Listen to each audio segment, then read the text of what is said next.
Sensational news, Luhansk in chaos, Yalta in smoke, Yevpatoria under attack. Kamikaze drones have struck at the heart of a military base. Ukraine is breaking the enemy's logistics. Rear areas wiped out, ammunition depots exploding, air defense powerless, the railway paralyzed. Partisans have struck where it hurts the most.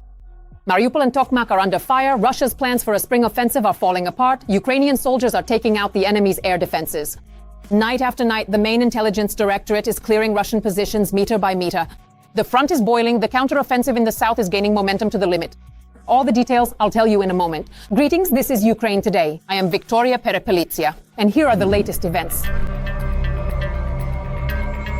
Urgently, the armed forces of Ukraine and partisans attacked Luhansk and Crimea. No one expected it. Every week, we fact-check the strikes that are confirmed by sources from the other side. The focus of the attacks has finally shifted to the Russians' rear positions in the occupied territories. Last week, this particular wave of attacks was the largest ever recorded in terms of both the sheer frequency of the hits and the vast geography of the confirmed strikes across the region.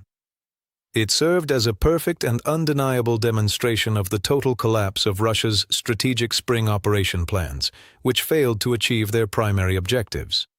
The focus of these intense efforts was centered on the Donetsk-Makiivka agglomeration, a critical urban area that has become a focal point of the ongoing conflict and a symbol of the shifting momentum on the battlefield. The return of danger for Russians after the remarkable calm of 2025. The Luhansk agglomeration. The oil depot there, just like in Donetsk. The return of the armed forces' attention to Russian logistics and military infrastructure. Babishi, agents of Atej, carried out a series of sabotage operations on the railway in Luhansk. As a result, 2 relay cabinets in different parts of the city were put out of order. Damaged infrastructure caused a systemic failure in train traffic control. This operation was a blow to the deployment of Russian troops in the Pokrovsky direction. The schedules for delivering weapons to the occupiers have been completely destroyed.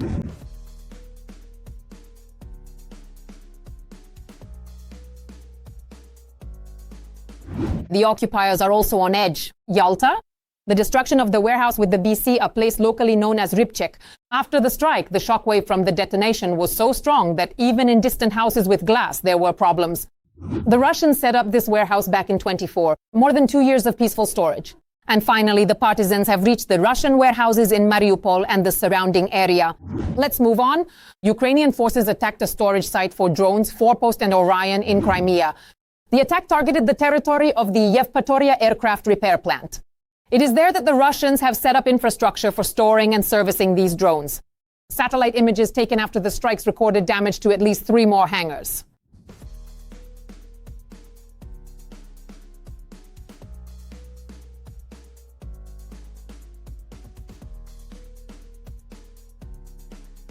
The extent of the damage inside is currently unknown. This facility has already been targeted more than once by Ukrainian long-range drones. In particular, it was also struck on February 21st. At that time, it was reported that 2 B-12 aircraft. As for the Forepost and Orion drones, Russian forces use them to monitor the coastal zone of Crimea, as well as to detect and destroy Ukrainian naval drones, which regularly carry out raids on naval facilities on the peninsula and in the Kuban region. The occupiers are also having a hard time in other directions. The 422nd Separate Regiment destroyed a Buk air defense system in the Zaporizhzhia region. The Bulava unit, under the command of Laleka, struck enemy equipment.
Night after night, special forces from the GUR are destroying the enemy in close combat.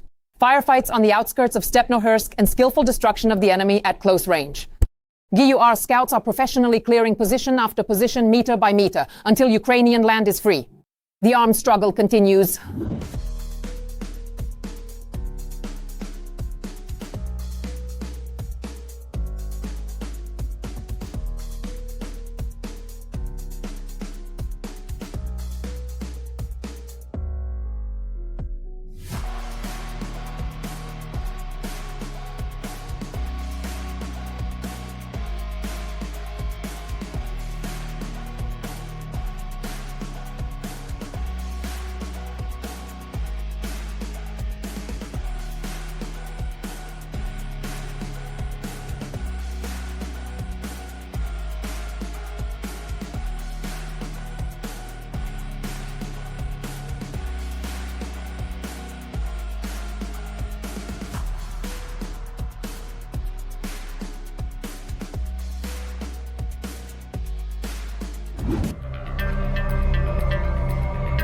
Ukraine's AFU counteroffensive in the south of Ukraine is gaining full momentum. The front is boiling, the enemy's army is bursting at the seams. In the south, hundreds of square kilometers have already been liberated from the Russians. The Ukrainian flag is flying there once again. In our report, exclusive details of the breakthrough, footage from the front line, and the main question, where will the armed forces of Ukraine strike next? Ukraine's defense forces are successfully advancing in the Oleksandrivka direction, recapturing one settlement after another from the enemy. Today I can congratulate our army before everyone, all the defense and security forces, of course. As of today, 300 kilometers have been liberated. It is known that the Russian mid-level command is still afraid to report what's happening there. They can't even imagine how this could be, because on their maps, the territory they control is still there. But to be honest, it's already gone. To provide a more precise and detailed update on the situation, as of this very moment today, 400 square kilometers of territory have already been successfully liberated. Military analysts and experts observing the field will confirm that this is already disrupting the enemy's plans for the spring-summer offensive campaign of personnel. And the most remarkable, the most important thing in this situation, friends, is that the offensive is developing and not stopping. This is the first, the most significant, the most important factor that Ukraine has taken the initiative. The Russian Ministry of Defense stated that this has nothing to do with the disconnection of Starlinks, and overall, they were used by the Russians solely as a diversionary tactic. By troops and units in the area of the special military operation. The communication and control systems in service ensure stable information exchange through secure channels. I want to draw your attention to the fact that the Starlink terminals have been turned on for 2 weeks already, but this has not affected the intensity or effectiveness of the troops' unmanned systems, as confirmed by objective monitoring data, as well as the destruction of enemy equipment and personnel. But Russian war correspondents who don't have Telegram turned off in their kit have had their connections disrupted. And the Russian authorities are more afraid of protests inside the country, so they are destroying all possibilities for uncontrolled. Communication is the fundamental process of exchanging information, ideas, and feelings between individuals, serving as the essential bridge that allows us to share knowledge, express our deepest emotions, and build meaningful connections with the people around us in every aspect of our daily lives. Our national authorities have ultimately decided that even if the local troops have a very hard time, there may be such deeply unpleasant events ahead. In fact, throughout the entire life of the country, that could potentially trigger some very large and widespread social protests across the nation. These situations are being monitored closely by the leadership. There are colossal problems with communications at the front right now. The Russians are also facing these issues in the upcoming campaign they had planned, which is already failing for Putin. And of course, on the situation on the ground, as they like to say in Russia, in the military political command, if we are talking about these offensive actions of the armed forces of Ukraine in the southern direction. Partners are increasing the supply of offensive weapons to Ukraine as well as air defense systems to protect its forces more effectively. There will be support, and the supply of drones has increased. This concerns both deep strikes and basic supply levels, including for drone strike units, which are working quite effectively.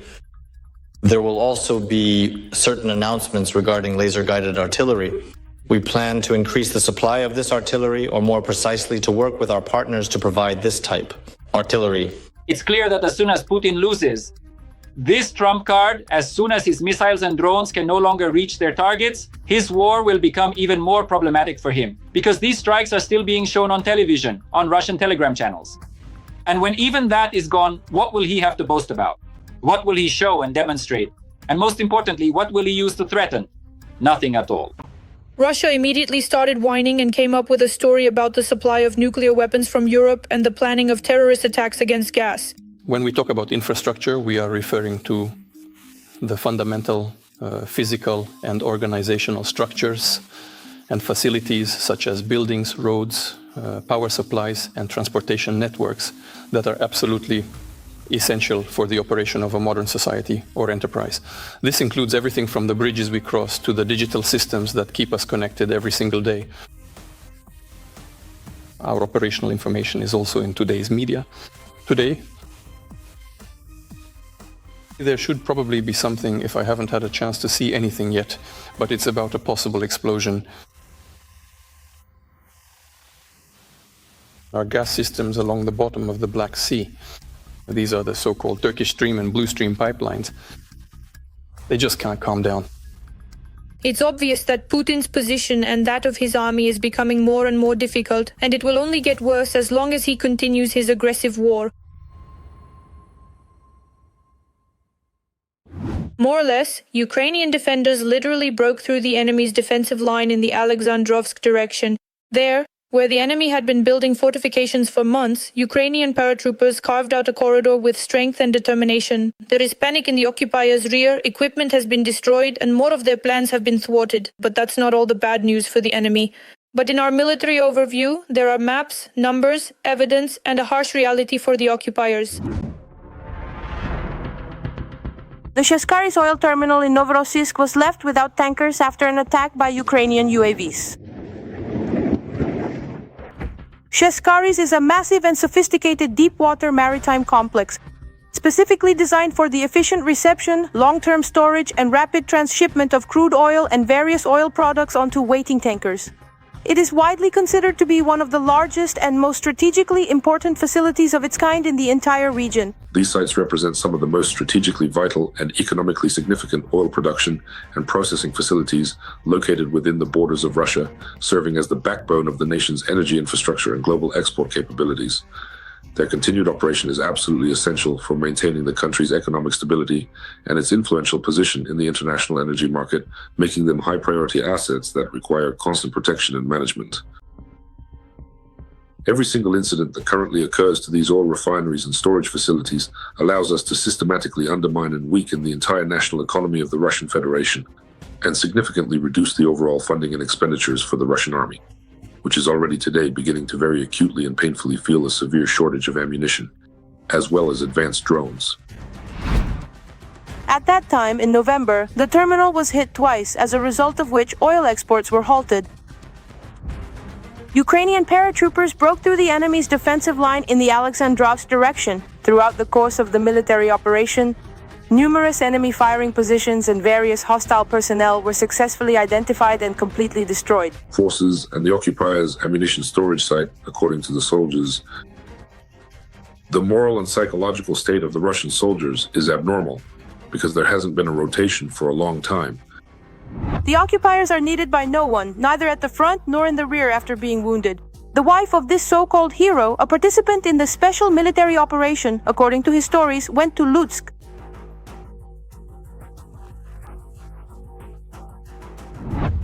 Now, the one-legged so-called hero survives on a disability pension. There is no more work for him in Russia. The Russians occupied 126 square kilometers of Ukrainian territory in February 2026, which is half as much as in January, and this is the lowest figure since July. As we move through the middle of 2024, their forces are significantly depleted and exhausted. They only have minimal reserves left at their disposal, so now they have effectively halved their attempts at major assault operations. Now they are switching their strategy to one of active defense, trying to dig in as deep as possible while trying to actively build up their own extensive defensive line. Well, plus, it is important to note that the current difficult weather conditions are also having a major effect on the situation. There's a thaw, everything melts, then it freezes again, then melts again, mud, swamps. Vehicles can't move, especially in the 15 to 30 kilometer zone. It's pointless to even talk about vehicles because they're all monitored by drones. Ukrainian fiber optic FPV drones are destroying 36 Russian soldiers in the Pokrovsk direction. Before you is footage of the combat operations of the SBU Special Forces. Russia has now switched to active defense, trying to hold on to the positions they've already taken. But our warriors are valiant. The guys are doing great, finding weak spots and launching counterattacks. Because thank God, our situation has changed now, and we have all the necessary forces and resources. The only problem is that there is an issue with reserves. Ukrainian specialists will shoot down Iranian drones in the Persian Gulf. The United Kingdom has also allowed the US to use British bases to strike Iranian missile launchers and storage depots. However, it is not joining the strikes itself, but continues defensive operations in the region. Pelicans are joining the flamingos. Ukrainian ballistics is entering a new phase. These are no longer just missiles. This is a signal that Ukraine is breaking boundaries. Meanwhile, a technological duel is unfolding in the skies above the country. Shaheds are falling one after another under the strikes of laser weapons created by domestic engineers. The world is watching as a new defense reality is being born. We will show the breakthrough in the creation of Ukrainian weapons and reveal the details of new developments. Right now, Ukrainian innovations are already changing things. The course of the war. Ukrainian missiles are striking at Russian pride, at factories where Iskanders and Oreshniks are produced, as well as at enterprises without which the Russian military-industrial complex cannot function.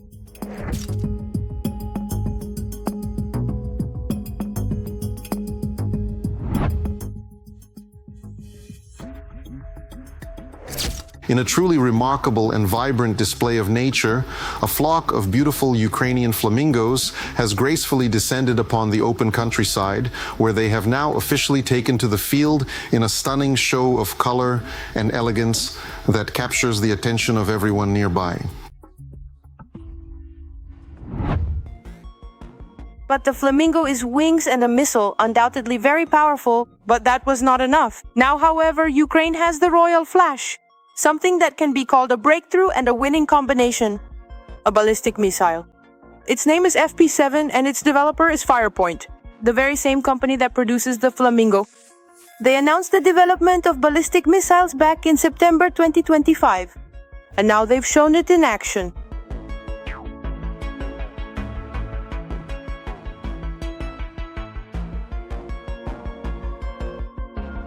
According to the technical specifications, the FP7 has a range of 200 kilometers, a maximum speed of 1,500 meters per second, and a circular error probable of 14 meters. The warhead payload is 150 kilograms. This also creates huge problems for the front line, because it means that supporting combat operations against Ukraine at the operational tactical level is shifting to a different one. It's an absolute downgrade for the Russians because all their logistics hubs, headquarters, any logistics, railways, it's all is consistently and constantly under threat. This means that the Russians will have to hide everything within at least a 200-kilometer radius, although playing hide-and-seek won't help. After all, Firepoint is also working on developing the FP9 missile with a range of up to 855 kilometers. This was also announced back in September. And we shouldn't forget about the Flamingo either. In parallel with offensive weapons, Ukraine is also working on developing defensive ones. We're talking about air defense. A few weeks ago, it became known that Ukraine had created the Sunray laser system, which is used to destroy Russian drones. This weapon easily fits in the trunk of a car. It doesn't make any sound and doesn't emit visible light. Even for someone familiar with the films about the Black Ray, when during the day a team of Ukrainian soldiers and engineers showed me their prototype, it seemed quite simple to use. Almost too simple. Undoubtedly, it's another breakthrough, but it's not enough. That's why official Kyiv has announced additional steps to strengthen air defense. According to Ukrainian Defense Minister Mikhailo Fedorov, Ukraine is now discussing the creation of joint consortia with partners to accelerate the production of anti-ballistic missiles. We are critically short of PAC-3 type missiles for air defense to protect ourselves from Russian ballistic threats. We spoke with the president about creating joint consortia with partners to speed up the production of anti-ballistic missiles. At the same time, Kyiv is working on destroying the Russians' offensive capabilities. Fedorov reported the destruction of a communication system that allowed Shaheds to attack Ukraine from Belarus.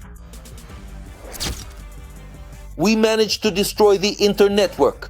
This is a special type of network. In this network, each device acts as a relay for others, creating significant coverage that the Shaheds used for attacks, which positively affected the defense of Kyiv and central Ukraine. Fedorov did not share details of the operation, but it is definitely about the elimination of an object on the territory of Belarus. This means that possibly another psychological barrier has been crossed. Kyiv can conduct operations on Belarusian territory if the actions of Belarusians threaten Ukraine. And now Lukashenko should think carefully, or should he? A game of candles. And thoughts on the latest events? Comment below. Stay tuned for updates and like this video. Wishing you peace.